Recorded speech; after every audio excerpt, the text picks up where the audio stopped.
তেলিয়ামুড়া থানাধীন বান্দর চৌমুহনী এলাকায় শনিবার ছিল হরিনাম সংকীর্তন।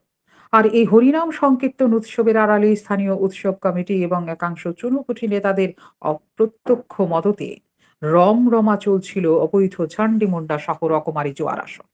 আর দুপুর থেকেই এই আসর রাত পর্যন্ত গড়ায়। কিন্তু কোনো এক অজ্ঞাত কারণে পুলিশ ছিল না এলাকায় কোনো রকম টহলদারি। অবশেষে এর বিরুদ্ধে সরব হয় স্থানীয়রা। পুলিশ আধিকারিককে বাধ্য করেন এলাকায় ছুটে আসতে। খবর পেয়ে ছুটে যায় তেলিয়ামুড়া সাংবাদিকরা। তেলিয়ামুড়া সাংবাদিকেরা ঘটনাস্থলে পৌঁছে ক্যামেরা করতেই জুয়া খেলার সামগ্রী ফেলে শুরু হয় দৌড়ঝাঁপ। এদিকে তেলিয়ামুড়া থানার পুলিশ দীর্ঘ সময় এলাকায় না আসায় খবর দেওয়া হয় মহকুমা পুলিশ আধিকারিককে। পরে তিনি এসে জুয়ার সরঞ্জাম সহ এক ব্যক্তিকে জালে তুলতে সক্ষম হয়।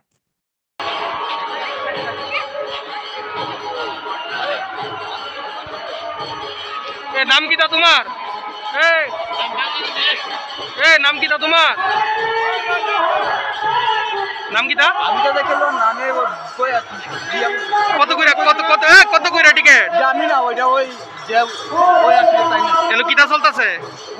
আমি ওই জায়গায় বসি আমরা কত কিছু দেখি হ্যাঁ, কেমনে কত কইরা খেলাইতাছো? আমি তো জায়গা জড়িত না মেলার ভিতরে কি এর জোয়া? আর এর ভিতরে কীর্তন চলতেছে নি? হ্যাঁ, এটা তো দাদা আমি জানি ডাক দাও, লোকের কাটা আছে, ডাক দাও। হ্যাঁ হ্যাঁ হ্যাঁ, যাওয়া করে দাঁড়াও। এদিকে স্থানীয়দের ধারণা থানাকে ম্যানেজ করে চলছিল লটারির আড়ালে এই জুয়া খেলার আসর। তাই পুলিশ টহলদারি করতে আসেনি এবং এলাকাবাসীর কাছ থেকে খবর পেয়েও ঘটনাস্থলে পৌঁছায়নি। সান্দন টিভি।